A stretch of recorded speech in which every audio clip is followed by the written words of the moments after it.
Au nom du Conseil de l'OCLEI, j'ai l'honneur et le plaisir de vous accueillir à la présente conférence qui porte sur le thème, je cite, « Stratégie et mécanismes pour la gestion transparente des fonds de lutte contre la COVID-19 ».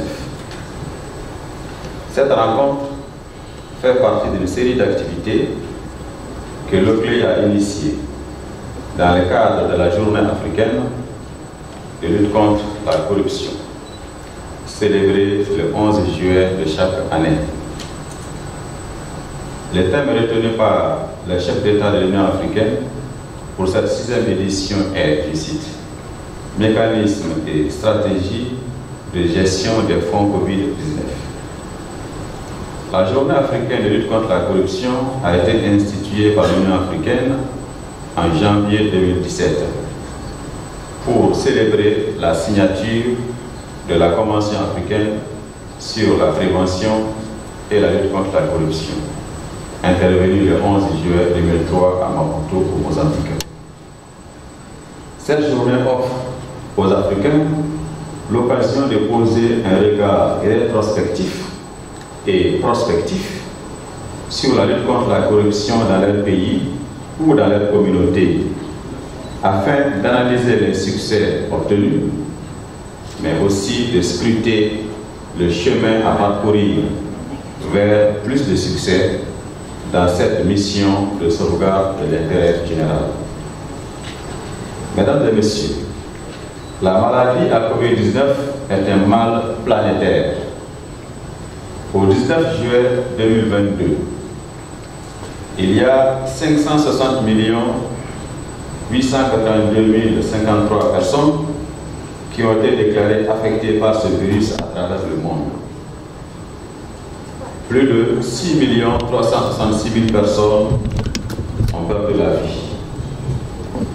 Le Mali, quant à lui, est classé 153e des pays touchés par la pandémie au 19 juillet 2022, avec 31 203 cas confirmés, dont 13 962 guéris, Dieu merci, et 737 décès, malheureusement, faits à leur âme.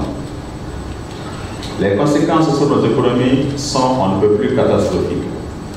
En 2020, au Mali, la Banque mondiale concluait que les effets combinés de la pandémie de la COVID-19 et de la crise sociopolitique ont entraîné une récession de l'économie nationale.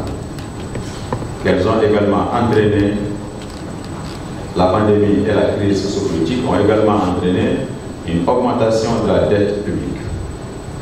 Selon la Banque mondiale, ce ralentissement économique a engendré une hausse de la population pauvre de près de 900 000 personnes, portant ainsi un coup d'arrêt au progrès réalisé par le Mali pendant la dernière décennie en matière de réduction de la pauvreté. Le plan de financement du plan d'urgence de riposte contre la COVID-19 a creusé le déficit budgétaire et a entraîné l'augmentation de l'endettement public malien. Pour faire face à la pandémie, l'État du Mali a créé le comité de gestion du fonds de concours pour la lutte contre la COVID-19 en mai 2020. Sur la gestion des fonds destinés à la lutte contre la pandémie 19, le bureau du vérificateur général, par exemple, a décelé de nombreuses irrégularités administratives, mais aussi des irrégularités financières estimées à plus de 50 milliards de francs CFA. Mesdames et messieurs, les politiques traditionnelles de lutte contre la corruption sont insuffisantes dans le cadre des réponses apportées aux urgences et aux crises sanitaires de grande ampleur, comme l'a démontré la présente pandémie. Il est donc indispensable d'adopter des approches anticorruption spécifiques et innovantes, mieux adaptées aux périodes d'urgence sanitaire et humanitaire. Le thème de cette année a tout son sens.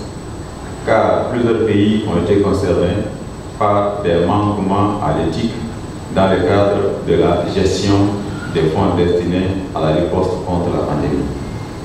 La vidéo qui sera la trame de cette conférence fait état justement des constats qui ont été faits dans plusieurs pays. Nous avons le plaisir et l'honneur d'avoir le ministre Mamadou Namori Traoré, bien connu au Mali, pour nous orienter et nous assister dans le commentaire et le partage de cette vidéo.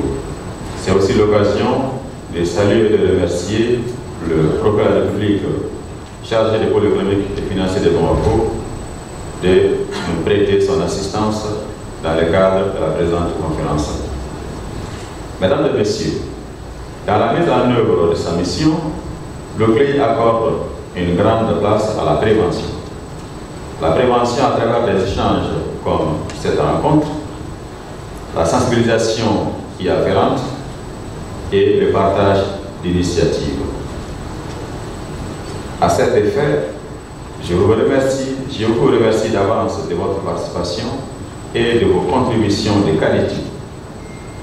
Le CLEI salue votre engagement de tous les jours dans l'accomplissement de vos missions respectives destinées à améliorer la gestion des deniers publics au Mali et donc à contribuer à asseoir et à promouvoir la prospérité économique et sociale au Mali.